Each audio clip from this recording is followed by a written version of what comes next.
will die eventually. But what about us mere humans? Again, we all know people who've reinvented themselves. Maybe more than once, as well as others who've never really seemed to transform or evolve. Let's take a look at 3 interesting examples here. Lou Alcindor. How many know the name Lou Alcindor? Okay. Well, today he's known as Kareem Abdul Jabbar. He actually changed his name when he became a Sunni Muslim back in 1971.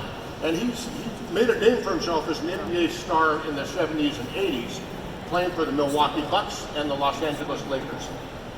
A little bit taller than I am. He's 7 foot 2 inches tall. He's famous for his ambidextrous skyhook, which you can still find on YouTube for those of you who don't know what that looks like. And he remains the NBA's all-time leading scorer. So Kareem Abdul-Jabbar, after this retirement from basketball in 1989, Kareem became an actor, a best-selling author, and a cultural critic. He served as a cultural ambassador for the U.S. and received the Presidential Medal of Freedom from President Obama in 2016.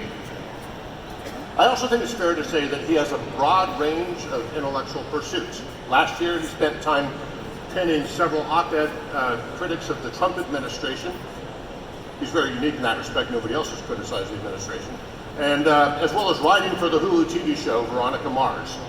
Overall, this is a person who's passionate, who's principled, and has fun along the way. Not a bad way to live your life, whether you're at work or you're at home.